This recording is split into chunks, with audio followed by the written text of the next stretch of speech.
Hello my beautiful friends, and welcome back to our channel and another video in the perfectionism deprogramming series. We're talking about antidotes to perfectionism. Now, like I mentioned in the other videos, these are not one size fits all. They're more just a smorgasbord of different ways of thinking to try on that we're going to help you move out of your old perfectionism programming.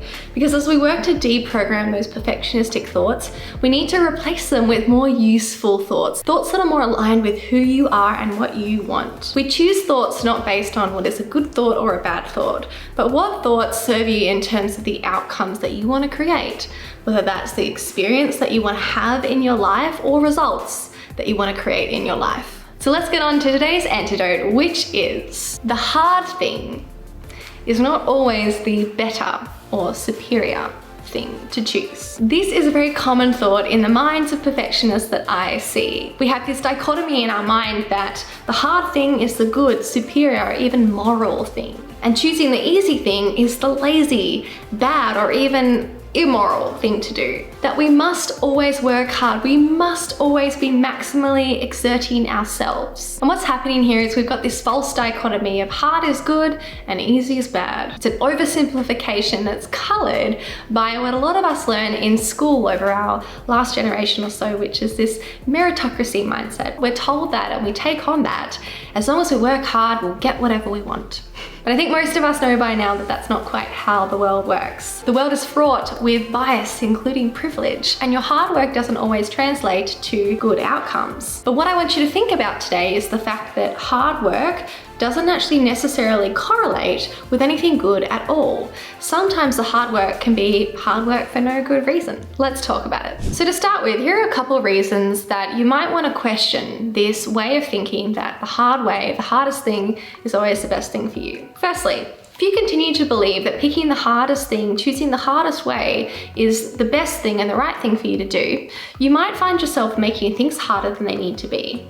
If there was an easier way to get the same result, whatever kind of result it was, the experience, the transformation, the outcome that you wanted, would you choose that if you saw that? When we assume harder is better, it means that we're not always open to other opportunities, other ways of thinking about and doing things. And we can miss out on conserving energy in one way so that we get that energy back to spend in another more fruitful way. Now, the other problem with thinking this way is when we do something with ease, when something is not as effortful as we thought it should be, or when something comes to us that's wonderful with apparent ease, then sometimes we can actually punish ourselves and make less of that circumstance, that happening, that experience, because we have this idea that easy is associated with something less superior than being hard. And what can happen is we can take this even further and say, be punishing of ourselves and say that we didn't do enough, we didn't try hard enough, we didn't exert enough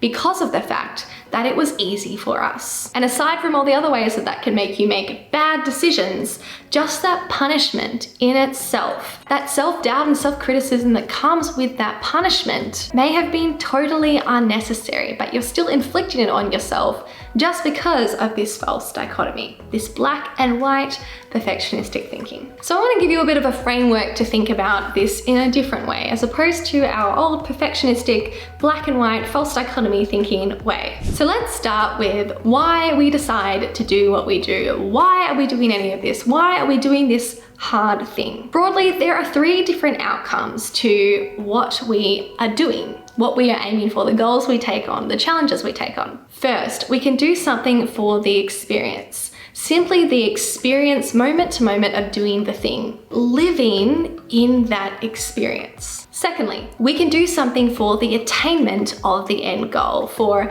no matter what happens along the way, just the fact that at the end we attain this thing, whatever it might be. We get to that destination, we have this new thing in our life. And thirdly, we can do something for the transformation, i.e. the way that we change, the way that we transform because of pursuing the thing, because of achieving the thing. So thinking about these three broad outcomes of why we do what we do, now we can use this to make a judgment about whether we want to do the hard thing or the easy thing.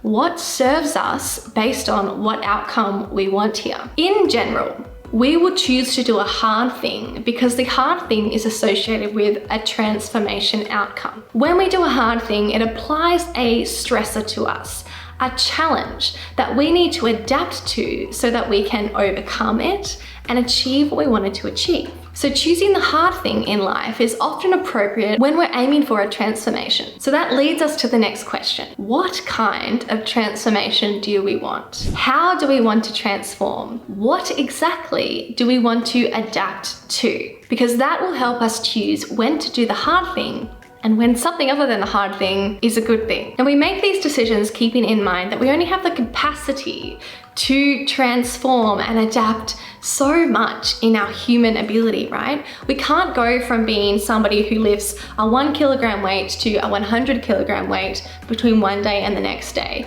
We have a limited capacity to adapt. It takes time and it takes energy resources as well. So we need to be picky, decisive, prioritize the transformations we want in our life. Therefore, I'm not gonna do a hard thing just because it's a hard thing. Say it's a freezing morning and I'm walking along a track and there's a puddle in front of me that's, say, 5 meters long. The hard thing to do, you could say, would be to walk through the puddle, to get my socks and boots wet so that I was uncomfortable. The other option would be for me to walk around the puddle. Now, it turns out on that weekend, walking along the track, I'm having a rejuvenating weekend.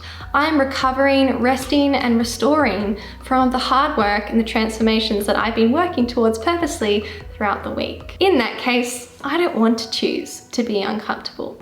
I want to choose to be comfortable and remove any stressor or unwarranted discomfort or extra stimulus from my world. That kind of hard in that moment has nothing to offer me. So that kind of hard causes an unnecessary or non-useful discomfort, a discomfort that doesn't offer me any growth. Let's say it was a different setting and I was challenging myself to not be frustrated by small things and let discomfort just be with my body, something like that. This is contextual and personal. What I'm trying to say is you're choosing what transformation you want and therefore what hard thing to do. So on the other side, we could have a hard thing that's actually causing damage. So say you're at the gym and you're like, the hard thing to do right now would be to do 1 more rep, but your muscle is so fatigued that you're not holding your joint in the right place. It's stressing your tendons in all the wrong ways. And you end up straining your tendon by doing the hard thing, doing 1 more rep. You pushed yourself, you've done the hard thing to the point that it's not offering you a useful transformation. It's made you decompensate here and caused you some damage. Now, it's Monday morning, I'm sitting at my desk, I've planned to sit down and do some intellectual work. I am uncomfortable, but I am choosing to push through this discomfort and learn to be with this discomfort and move away from this discomfort and into a more neutral emotional space or a positive emotional space so that I can do my work. This may not be something that springs to mind when you think about hard work, but for me, this is good hard work. Learning to be with my emotions and be in control, be directive with my emotions is the hard work that I want to do. This is the discomfort that I want to endure on my Monday morning. And this is where I want all of my deliberate energy to go into, and then I want to spend time at ease, otherwise recovering from that effort to change, to be different. That might mean that in other parts of my day with some other work or in other exertion points in my day, like at the gym, I don't have the capacity to work as hard there because I used up a lot of my energy in those other parts of my day where I want transformation. Everything can't be hard at once. You will decompensate if that's the case, and then you won't get the transformation that you want.